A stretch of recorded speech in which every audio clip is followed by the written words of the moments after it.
여성, 예. 여성으로는 새누리당에서는 제가 예. 유일한 것 같습니다. 토소는 처음 예. 유일하죠. 예. 예. 이번 국회가 여성 국회의원들이 굉장히 수가 늘었다, 최고로 늘었다 그러지만 여전히 지역구에는 좁은 분인 것 같아요. 예, 굉장히 어렵죠. 그죠? 아직까지. 네. 경선도 그렇고. 경선도 그렇고, 네. 예. 어떻습니까? 뭐 시의원을 2번을 하셨기 때문에 선거는 익숙하실 건데. 그런데 서울 선거하고 또, 네. 제 고향 포항 경상도 선거는 또 완전히 다른 선거라고 저는 예. 생각을 해요. 예. 서울 선거가 바람 선거라면 지방 선거는 정말 땀과 피의 선거다. 피와 땀의 선거 같아요. 그래요? 얼마나 땀을 흘리느냐, 얼마나 주민들을 정성스럽게 자기 지역 주민들한테 마음을 얻느냐. 그게 중요한 것 같아요. 왜냐하면 만날 수 있는 기회가 많으니까. 서울은 유권자를 만날 기회가 거의 없거든요. 그러다 보니까 이제 당 대 당 싸움이 되는 반면에 지역구는 정성 들여서 유권자들 만나고 마음을 사고 하면 자기 생각도 이야기할 기회도 많고 이러니까 굉장히 노력을 수십 배, 수백 배 더 해야 되는 것 같아요. 예. 경선에서는 오히려 인물 대결이 상당히 중요하겠네요. 경선에서 인물 대결이라기보다 그 경선까지 가는 과정에서 이제 지지율을 올리기 위해서는 그만큼 많은 발품을 팔아야죠. 예. 본선 쉽지 않았죠. 저희가 또 새누리당이 또 공천 과정에서 국민들 실망시키는 바람에 지지율이 보통 통상 선거 때보다 한 25%가 내려간 상태였어요. 그렇기 때문에 당연히 새누리당 후보도 같이 내려가겠죠. 그래서 마이너스 처음에 공천 받고 한 마이너스 10% 정도, 제가 한 10% 지고 있었는데 따라잡았죠. 저는 어느 제도도 완벽하게 장점만 가진 제도는 없다고 봐요. 다 장단이 있는 건데 국민공천제라는 거는 분명히 기득권에 유리한 거는 틀림없는 사실입니다. 현재 제도로는. 그래서 또 국민공천제 할 때 전제 조건이 있었지 않습니까? 당협위원장을 6개월 이전에 다 내놓는다. 그래서 챌린저들, 도전자들과 똑같은 조건으로 한다. 그런 게 있었지만 다 지켜지지 않은 상태에서 국민공천제를 한다는 건 그러니까 국민공천제를 하기 위해서는 후보자와 기존의 기득권 그 국회의원 현역과 도전자 간의 비슷한 환경, 똑같진 않지만 비슷한 환경을 제공해 줘야 되는데 전혀 그렇지가 않죠. 그래서 현역 국회의원들은 모든 모임에 가서 인사말을 하고 자기를 알릴 기회가 있고 또 인지도 자체가 90%에 육박합니다. 대부분 다. 이번에 저와 같이 겨뤘던 박승호 후보도 8년 시장을 하셨기 때문에 인지도가 일단 90%예요. 근데 신인은 아무리 해도 30, 40% 넘기기가 어렵습니다. 그러니까 모르니까 지지를 할 수 없는 거죠. 그렇죠. 인지가 먼저 돼야 지지를 하는데 인지도 자체가 낮기 때문에 힘들어서 신인이나 새로운 피 수혈을 위해서는 완전 국민공천제를 지금 같은 제도로 하면은 일단 불리한 공정하지 않은 경기가 될 수밖에 없죠. 그래서 이제 그런 보완책들을 당에서 오랜 시간을 가지고 마련을 해서 균형감 있는 공천을 해야 될 것 같아요. 국민이 정말 원하는 공천. 국민은 공천을 자기들이 하겠다 이걸 주장하는 게 아니고 제대로 된 공천을 해달라는 거거든요. 당이 책임을 지고 하든 아니면 우리가 우리 손으로 뽑든 그것이 공정하고 제대로 된 그리고 정치권이 변할 수 있고 국민의 목소리에 귀 기울일 수 있는 그런 공천을 해달라는 게 국민의 목소리지 국민이 뭐 어떤 국민공천제를 해라 무슨 아니면 뭐 어떤 식으로 해라 이거는 아닌 것 같아요. 국민이 바라는 거는 내용이지 형식은 아닌 것 같습니다. 그래서 장단을 아마 정치권에 있으신 분 정말 뛰어보신 분들은 온몸으로 다 느끼고 다 할 수 있습니다. 그래서 저는 좀 이번 공천 이 과정을 통해서 정말 제대로 된 공천 제도가 나오려 그러면 장단을 잘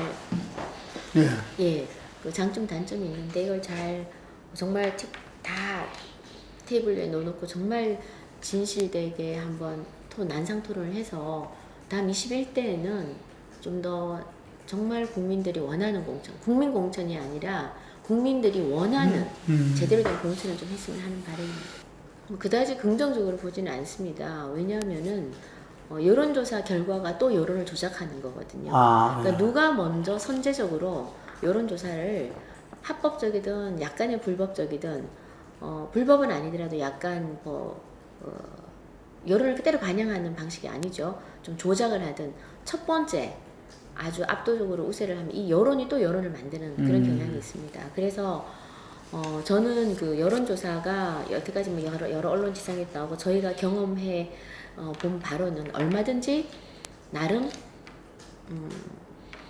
조작이랄까 이게 가능할 수도 있다. 그리고 일단 5%가 안 되지 않습니까? 응답률이.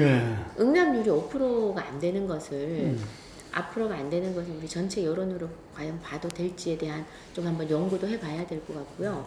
이번 차제에 이제 한 4년 아직 뭐 다음 또 지방선거가 어떻게 될지 모르겠는데 지금부터 당장 여론조사에 그 과학성이라든지 아니면 합리성 뭐 전체적으로 여론조사에 대한 한번 그 연구를 제대로 한번 해봐야 될 것 같습니다.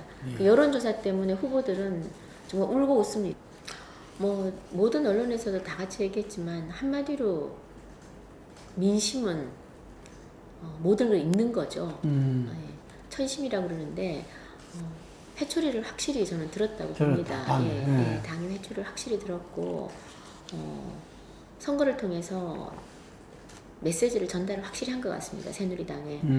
그래서 이제 새누리당이 그걸 정말 진정성으로 진심으로 그걸 느껴야 되는 게 제일 중요한 것 같아요. 그래야 해법이 보이지. TK 지역이라고 해서 저희는 TK 지역에서 몸소 뛰면서 온몸으로 느꼈지 않습니까? 다음이 정말 걱정입니다.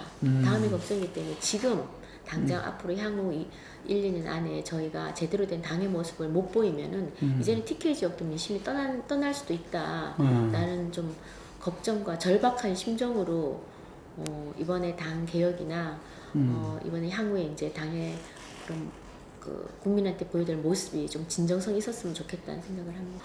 예, 충격이죠. 예, 지도부를 포함해서 아마 다들 충격이었을 텐데 저는 그렇게 생각을 합니다. 이게 저도 선거를 바닥부터 시작을 했거든요. 그러니까 모든 게 바닥이라고 생각을 하면 진정성 있게 한 길로 나갈 방법을 찾고 거기에 뚜벅뚜벅 걸어간다고 생각을 하거든요. 흔들리지 않고. 그러니까 지금 저희가 전국 상임 전국이라든지 전국이 무산되면서 아마 지금 당에서는 상당히 이제 정말 바닥까지 치지 않았나 싶어요. 이제는 우리가 다 같이 소통하고 진짜 화합해서 올라가는 길이 남았다. 그렇게 생각을 합니다.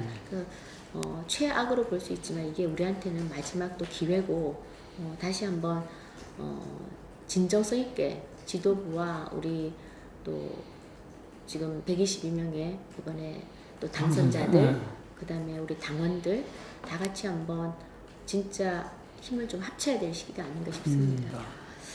저는 뭐 정치 생활 오래 하지는 않았지만 저는 그래도 전통 있는 집권 여당으로서 그렇게까지는 가지 않을 거라고 저는 생각합니다. 예. 근데 저 같은 경우 대화와 소통을 통해서 못 이룰 건 없다고 생각해요. 근데 과연 정말 대화와 소통을 했느냐, 하지 않았다면 한번 해봐야 될 것 같습니다.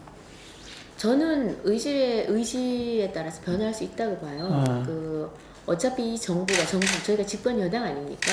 이 정부가 무사히 항해를 해야 정부도 그렇고 또 국민도 그렇고 우리 당도 존재 의미가 있다고 봐요. 그러니까 양자는 결국 상생관계일 수밖에 없는데 어떤 수직관계보다는 상생관계일 수밖에 없고 또 새누리당이 지금같이 이렇게 됐을 때는 정부도 타격을 받지 않습니까? 이번같이. 저는 서로가 상생관계고 결국은 윈윈을 하기 위해서는 빗장을 열고 누가 먼저 들어가는지 좀 용기 있게 소통을 해야 된다고 생각을 합니다. 이제 누가 이제 그런 역할을 해 주실지 적극적으로 해 주실지 저는 초선이니까 저는 뭐 이제 당에 들어왔으니까 저희가 그런 걸 할 수는 없지만 저희도 좀 요구도 초선 의원들도 요구도 중진 의원님들한테 좀 요구도 좀 하고 진정성 있게 당청 관계를 좀 회복하기 위해서 좀 지금 회복하려고 사실은 대통령께서도 노력은 하시고 계신 것 같아요. 근데 아직도 당하고의 소통이 좀 부족하지 않나 싶습니다.